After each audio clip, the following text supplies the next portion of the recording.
அண்மைச் செய்தி. ஆன்லைன் மூலமாக மக்கள் தொகை கணக்கெடுப்பு விவரங்கள் வழங்குவது இன்று முதல் துவங்கப்பட்டிருக்கிற நிலையில் மக்கள் தொகை கணக்கெடுப்பில் சுயமாக விவரங்களை முதலமைச்சர் விஜய் பதிவு செய்திருக்கிறார். இது தொடர்பான காட்சிகள் வெளியாகியிருக்கிற நிலையில் கூடுதல் விவரங்களை செய்தியாளர் ராஜகுமரன் வழங்க கேட்கலாம். ராஜகுமரன், மக்கள் தொகை கணக்கெடுப்பில் சுயமாக விவரங்களை முதலமைச்சர் விஜய் பதிவு செய்திருக்கிறார். ஒரு விழிப்புணர்வை ஏற்படுத்தும் வகையில் இந்த காட்சிகள் தற்போது வெளியாகியிருக்கிற நிலையில் இது தொடர்பான விவரங்கள் என்னவாக இருக்கின்றன? நம் மாநிலத்தினுடைய எதிர்கால வளர்ச்சி திட்டங்களை செயல்படுத்துவதற்கு மக்கள் தொகை கணக்கெடுப்பு முக்கியமானது என்பதை தமிழக முதலமைச்சர் பதிவிட்டிருக்கின்றார்.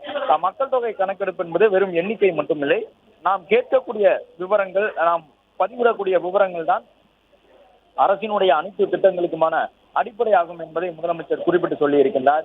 எனவே ஒவ்வொரு குடும்பமும் உண்மையான தகவலை இந்த மக்கள் தொகை கணக்கெடுப்பு தொடர்பாக வழங்க வேண்டும் என்றும் முதலமைச்சர் அறிவுறுத்தியிருக்கின்றார்.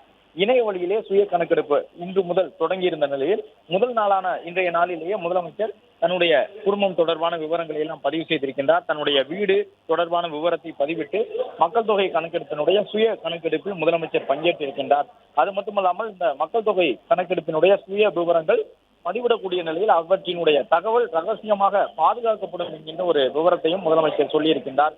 எல்லோரும் சேர்ந்து இதை வெற்றிகரமாக செய்து முடிப்போம் என்று தமிழக மக்களுக்கு முதலமைச்சர் அழைப்பு விடுத்திருக்கின்றார். மக்கள் நலனுக்காகவே மக்கள் தொகை கணக்கெடுப்பு வணக்கம் என்றும் முதலமைச்சர் பதிவிட்டிருக்கின்றார். தமிழ்நாட்டு மக்களுக்கான தன்னுடைய ஒரு வேண்டுகோளாக இந்த கருத்தை முதலமைச்சர் பதிவு செய்திருக்கின்றார் என்பதை பார்க்கின்றோம்.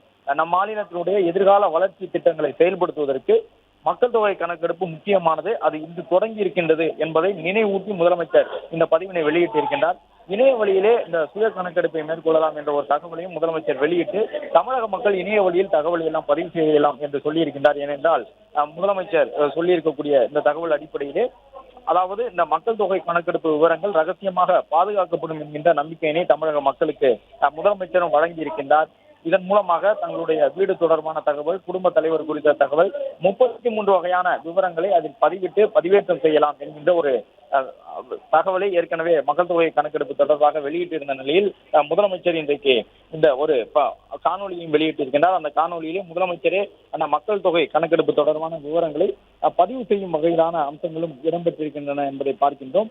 மக்கள் நலனுக்காகவே இந்த மக்கள் தொகை கணக்கெடுப்பு நடைபெறுவதாகவும், மக்கள் தொகை கணக்கெடுப்பில் வழங்கப்படக்கூடிய தகவல் எல்லாம் ரகசியமாக பாதுகாக்கப்படும், அனைவரும் சேர்ந்து இந்த கணக்கெடுப்பை வெற்றிகரமாக நிறைவேற்றி கொடுப்போம் என்கின்ற ஒரு வேண்டுகோளையும் தமிழக முதலமைச்சர் முன்வைத்திருக்கின்றார்.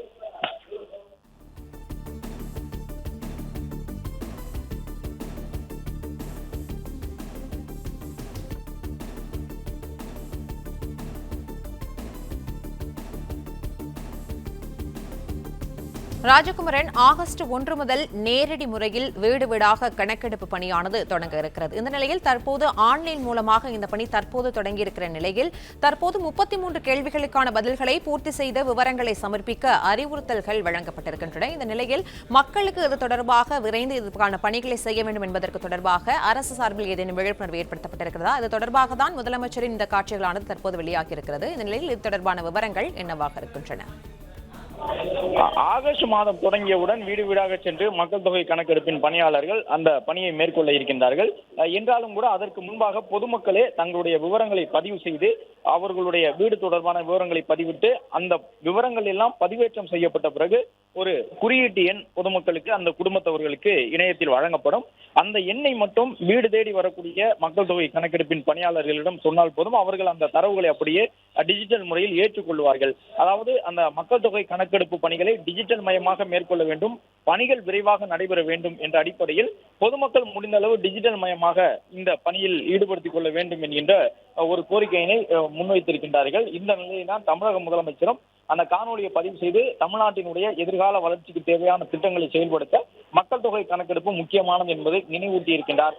மக்கள் தொகை கணக்கெடுப்பை பொறுத்தவரை வெறும் எண்ணிக்கை அல்ல, அதில் வழங்கக்கூடிய தகவல்கள் தான் அனைத்து திட்டங்களுக்குமான அடிப்படையாகும் என்று குறிப்பிட்டிருக்கின்றார். ஒவ்வொரு குடும்பமும் உண்மையான தகவலை கொடுக்க வேண்டும் என்றும் முதலமைச்சர் அறிவுறுத்தி இருக்கின்றார். இணைய வழியிலே சுய கணக்கெடுப்பை மேற்கொள்ளலாம் என்றும், நான் அந்த கணக்கு விவரங்களை பதிவு செய்திருக்கின்றேன், 33 கேள்விகளுக்குமான தகவலை எல்லாம் பதிவு செய்திருக்கின்றேன் என்றும் முதலமைச்சர் சுட்டிக்காட்டி இந்த காணொலியை வெளியிட்டிருக்கின்றார். மக்கள் தொகை கணக்கெடுப்பை பொறுத்தவரை 2 கட்டங்களாக நடைபெறுகின்றது. இந்த ஆண்டில் முதல் கட்டமாக வீடுகள் தொடர்பான விவரத்தை சேகரிக்கின்றார்கள். என்றாலும் வீடு எந்த மாதிரி வீடு, என்ன மாதிரியான கட்டுமான பொருட்களை பயன்படுத்தி இருக்கின்றார்கள் என்ற விவரங்கள் மட்டுமல்லாமல் குடும்ப தலைவர், குடும்பத்தில் எத்தனை பேருக்கு திருமணம் ஆகியிருக்கின்றது என்ற விவரங்களும் கூட இந்த முதல்கட்ட கணக்கெடுப்பிலேயே சேகரிக்கப்பட இருக்கின்றது. அது மட்டுமல்லாமல் ஒரு வீட்டினுடைய பொருளாதார நிலை எவ்வாறு இருக்கின்றது என்பதை அறிந்து கொள்வதற்காக மின்சார வசதி இருக்கின்றதா, விறகடுப்பை பயன்படுத்துகின்றார்களா, எரிவாயு அடுப்பை பயன்படுத்துகின்றார்களா என்பது உள்ளிட்ட விவரங்களையும் கூட கேட்டறிக்க இருக்கின்றார்கள்.